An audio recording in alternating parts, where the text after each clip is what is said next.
Hi everyone, it's Dr. G. Welcome back.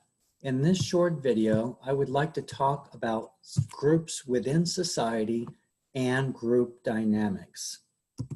Let's start with a definition of a group.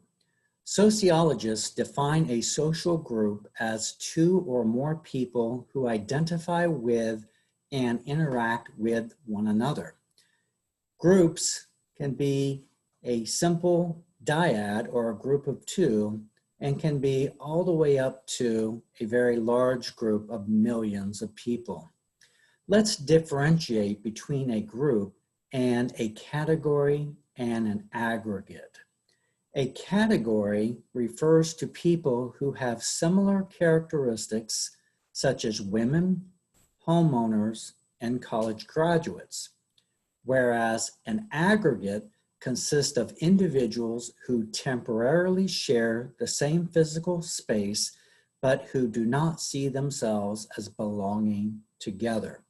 And so some examples of an aggregate include people walking on the same sidewalk or drivers stopped at the same red light. Let's take a look at the different types of groups that make up society. We will spend a few minutes talking about primary groups, secondary groups, in and out groups, reference groups, and social networks. A primary group is defined as a social group whose members share personal and lasting relationships. People spend a great deal of time together, engage in a wide range of activities, and feel they know one another pretty well.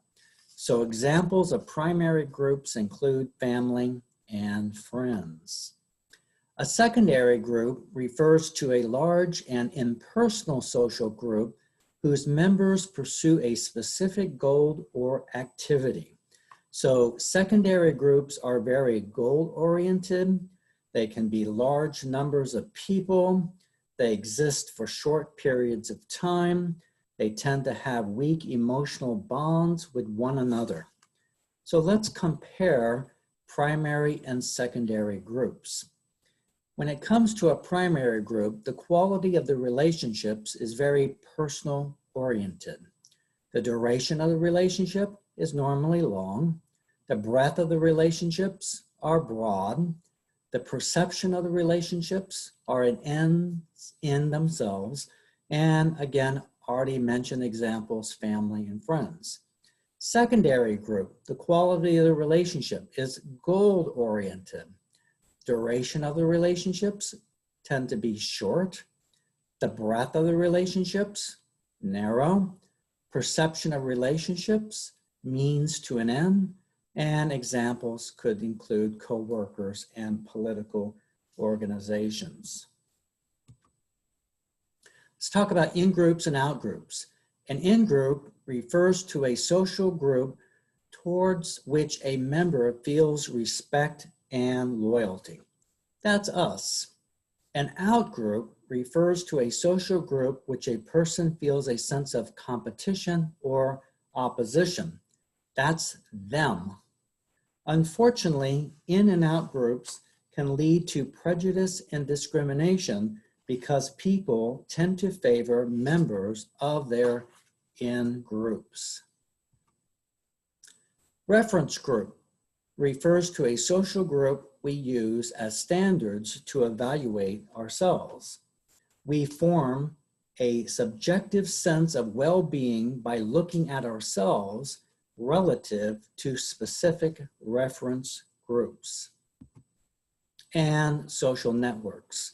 A social network is a web of weak social ties. Some studies have shown any two people on Earth are 6 or fewer acquaintance links apart. Let's turn our attention to something different and take a look at group dynamics. Group dynamics is defined as the ways in which individuals affect groups, and likewise, the ways in which groups affect individuals. We will talk about group size, leadership, conformity to peer pressure, and groupthink. George Simmel, a German sociologist, did a lot of research in the field of group and group dynamics. Dyads refer to the smallest possible group consisting of 2 people. Dyads are the most unstable of all social groups. Only one person has to leave that group for the group to dissolve. But on the flip side, they are the most intimate of all groups. There is a rule when it comes to group size and intimacy, and that rule is, as a group size increases, its intimacy will go down, but its stability will go up. And you can see that on the right-hand side of your screen. As you increase the number of people in a group, certainly its intimacy will go down, but its stability goes up. Studies show that generally the smaller the group, the more willing people are to help strangers. Now let's talk about leaders and leadership styles. A leader is someone who influences the behaviors, opinions, or attitudes of others. There are 2 primary types of leaders: instrumental, task-oriented, tries to keep the group moving towards its goals. And then you have expressive leaders. And an expressive leader is concerned about those he or she is leading and attempts to increase harmony and minimize conflicts. There are 3 primary leadership styles. Authoritarian. This is one in which a person gives orders. Democratic, one who tries to gain a consensus, and laissez-faire, one who is highly permissive. Now let's turn our attention to conformity to peer pressure. And some very famous studies were done by Stanley Milgram and Solomon Asch back in the 1950s and 1960s. And both of these experiments were quite intriguing, and I highly recommend that you take a few minutes to look them up on YouTube and get an idea of how easy it is to influence other people.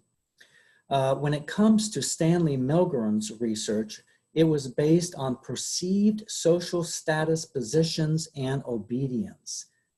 The findings of his research: people are surprisingly likely to follow the directions not only of legitimate authority figures, but also of groups of ordinary individuals, even when it means harming another person. The Solomon Asch research was based on comparing lines drawn on 2 different cards. The findings: many of us are willing to compromise our own judgment to avoid the discomfort of being different, even from people that we do not know.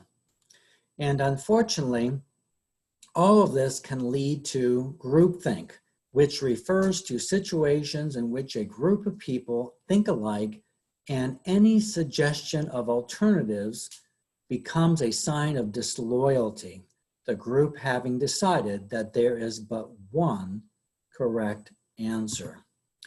Thank you so much for joining me, and I hope to see you back soon. Bye.